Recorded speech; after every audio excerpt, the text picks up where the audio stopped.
ये कहानी चूड़ामणि गांव में रहने वाले एक ब्राह्मण परिवार की है, जिसमें दीन दयाल अपनी पत्नी शारदा और अपने बेटे अभिमन्यु और राघव के साथ रहता था। वो बहुत गरीब थे। उन्हें 2 वक्त का खाना भी बहुत मुश्किल से मिल पाता था। पंडित का बड़ा बेटा अभिमन्यु अपनी गरीबी की वजह से बहुत नाराज रहता था और वो अपने गरीब होने का जिम्मेदार अपने माँ बाप को मानता था, इसलिए वो उन्हें हमेशा ताना देता था। एक दिन दीनदयाल भिक्षा मांगने बहुत लोगों के घर गया, लेकिन उसे कहीं भी भिक्षा नहीं मिली और वो खाली हाथ घर आ गया। अपने पिता को खाली हाथ देखकर अभिमन्यु भड़क गया और बोला, आ गए फिर हाथ झुलाते। आज भी मुझे भूखे पेट ही सोना पड़ेगा। मेरी तो किस्मत ही फूट गई इस घर में जन्म लेने के बाद। न जाने कौन सी घड़ी में भगवान ने मुझे इस घर में पैदा कर दिया था। इस घर में जब से जन्म लिया है तब से कभी ढंग का खाना नसीब नहीं हुआ है। तेरे बच्चे नहीं जो इस तरह से तू उनसे बात कर रहा है। इन्होंने आज तक एक पिता होने का कौन सा फर्ज निभाया है जो मैं इनसे तमीज से बात करूं? अपने बेटे की ऐसी बातें सुनकर दीनदयाल बहुत दुखी हो जाता है। उसकी आंखों में आंसू आ जाते हैं। वो अपने आंसू छिपाते हुए अपने छोटे बेटे राघव को लेकर लेट जाता है। हर रोज अभिमन्यु अपने पिता को भला बुरा कहता, लेकिन उसके पिता उसे कभी कुछ नहीं कहते। कुछ सालों बाद अभिमन्यु और राघव अब बड़े हो चुके होते हैं और वे अपने पिता की तरह ही भिक्षा मांगकर अपना गुजर बसर करना शुरू कर देते हैं, लेकिन उनसे उनका गुजारा बहुत मुश्किल से हो पाता था। एक दिन, राघव चल, हम आज दूर कहीं भिक्षा मांगने चलते हैं। यहाँ तो हमें कोई कुछ देता नहीं है। नहीं भैया, ज्यादा दूर नहीं जाते, वरना तक्षक आ जाएगा। चल जल्दी आ जाएंगे। और ये तक्षक वक्षक कुछ नहीं होता। नहीं भैया, होता है तक्षक, माँ ने मुझे बताया है। राघव अपने भाई की बात मान लेता है और वो दोनों भिक्षा मांगने के लिए निकल जाते हैं। थोड़ी दूर चलने के बाद उन्हें बहुत सारे घर दिखते हैं, जिन्हें देखकर वे दोनों खुश हो जाते हैं और दोनों भिक्षा मांगना शुरू कर देते हैं और हर घर से उन्हें कुछ न कुछ मिल जाता है। थोड़ी देर और चलने के बाद उन्हें एक घर मिलता है। वो वहाँ भी भिक्षा मांगने के लिए रुक जाते हैं। भिक्षाम देहि, भिक्षाम देहि। तभी उनकी आवाज सुनकर एक बूढ़ी औरत घर से बाहर आती है और कहती है, अरे तुम तो एक ब्राह्मण हो, तो मैं तुम्हें ऐसे खाली हाथ नहीं भेज सकती। तुम अंदर आ जाओ, मेरे पति आते ही होंगे।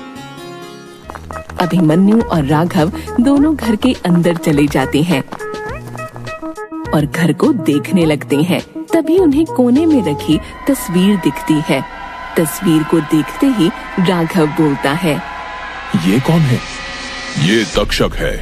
तक्षक की वजह से ही देवी देवताओं का प्रकोप बारिश बनकर चूड़ामणि गांव पर बरस रहा है।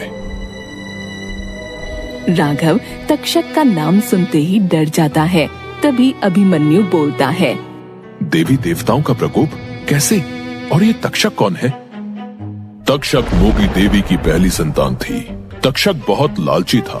उसने देवी के सारे सोने को हड़प लिया था और जैसे ही तक्षक अनाज को हड़पने वाला था, सारे देवी देवताओं ने उस पर हमला कर दिया और अपनी संतान को देवी ने बचाने के लिए शर्त रखी। और वो शर्त थी कि कोई भी तक्षक की पूजा नहीं करेगा और सब तक्षक को भूल जाएंगे। क्या उसके बाद सब तक्षक को भूल गए? नहीं, कुछ सालों बाद ही चूड़ामणि गांव के लोगों ने तक्षक का मंदिर बनाया और उसकी पूजा की, जिसकी वजह से सभी देवी देवता क्रोधित हो गए। और तब से लेकर आज तक देवी देवताओं का गुस्सा चूड़ामणि गांव पर बारिश बनकर बरस रहा है। लेकिन लोगों के द्वारा मंदिर बनाए जाने पर तक्षक बहुत खुश हुआ और खुश होकर उसने अपना सारा सोना मंदिर को समर्पित कर दिया। क्या वो सोना अभी भी उस मंदिर में है? हाँ, ऐसा कहा तो जाता है कि उस सोने को पाने के लालच में कई लोग वहां गए, लेकिन वापस नहीं आए। राघव उस आदमी की बात सुनकर बहुत डर गया था और डरते हुए वह अपने भाई से कहता है, भैया चलो यहाँ से, मुझे बहुत डर लग रहा है। डर मत पागल, यहाँ थोड़ी ये तक्षक, अभी चल रहे हैं घर। दोनों भाई घर आने लगते हैं। अभिमन्यु पूरे रास्ते उस आदमी के द्वारा कही बातों को सोचता रहता है और खजाने की बात उसके दिमाग में गूंजने लगती है और उसके मन में भी। और लोगों की तरह उस खजाने को पाने की लालच में वह आ जाता है और उस मंदिर में जाने का फैसला करता है। अगले दिन वो बिना किसी को बताए उस मंदिर की ओर चला जाता है। तभी राघव अभिमन्यु को रोकता है। भैया आप कहाँ जा रहे हैं? मैं तक्षक से मिलने जा रहा हूँ, चलेगा? नहीं भैया, वहाँ मत जाइए, वहाँ जाना ठीक नहीं है। तुझे जाना है तो जा, लेकिन मैं तो आज खजाना लेकर ही आऊंगा। नहीं भैया, मैं अकेले आपको छोड़कर कहीं नहीं जाऊंगा। आप चाहे गलत करो या सही, मैं हमेशा आपके साथ रहूंगा और हमेशा आपका साथ दूंगा। दोनों मंदिर पहुंचते हैं। वहाँ आज भी बहुत तेज बारिश हो रही थी और बिजली कड़क रही थी। हर रोज की तरह राघव अपने भाई को समझाने की बहुत कोशिश करता है, लेकिन वो नहीं मानता। और जैसे ही वो दोनों मंदिर में अपने कदम रखते हैं, बहुत तेज बिजली कड़कती है, जिसे देखकर अभिमन्यु और राघव डर जाते हैं। और राघव अपने भाई को फिर से मना करता है। भैया मत जाइए, देखो कितनी तेज बिजली कड़क रही है। तुझे चलना है तो चल, मेरा दिमाग मत खराब कर। राघव अपने भाई को अकेला नहीं छोड़ना चाहता था, इसलिए वो उसके साथ चला जाता है। वो दोनों मशाल जलाकर जैसे ही मंदिर के अंदर घुसे, वैसे ही बहुत तेज तेज हवाएं चलने लगीं। और जैसे ही वो दोनों आगे बढ़े, वहाँ मरे हुए लोगों के शरीर कंकाल पड़े होते हैं और वहाँ बहुत गंदी बदबू आ रही होती है। वो दोनों अपनी नाक बंद करके चलते रहते हैं। तभी उन्हें एक डरावनी आवाज सुनाई देती है। आवाज सुनते ही वे दोनों डर जाते हैं और इधर उधर देखने लग जाते हैं। भैया ये सब क्या हो रहा है? मुझे बहुत डर लग रहा है। अब यहाँ तक आ गए हैं तो खजाने की झलक तो देख लें। तभी अचानक से ऊपर से बहुत सारे कंकाल गिरने लगे और दोनों बचाओ बचाओ चिल्लाने लगे। तभी वहाँ अचानक एक भेड़िए की शक्ल वाला इंसान आ गया और वो बहुत भयानक आवाज निकालता है।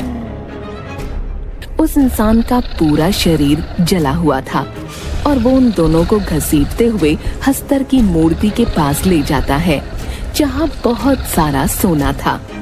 लेकिन अचानक से वो इंसान कहीं गायब हो गया।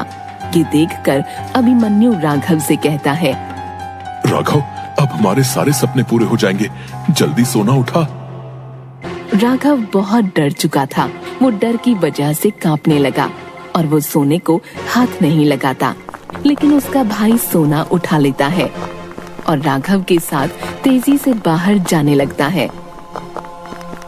तभी बहुत तेज आंधी चलने लगती है।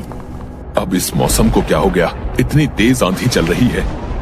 तभी वहाँ किसी के चलने की आवाज आती है और जैसे ही वो दोनों पीछे मुड़कर देखते हैं, उनके पीछे आधे जले हुए भेड़ियों की फौज आ रही होती है, जिनके शरीर अभी तक जल रहे होते हैं।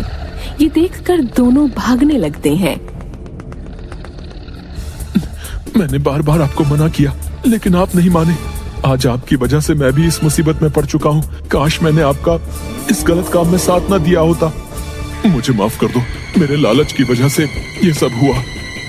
वो दोनों अपने आप को बचाने की बहुत कोशिश करती हैं, लेकिन वो भेड़िए उन्हें नोच नोच कर खा जाते हैं और उनका बाकी का शरीर जल जाता है।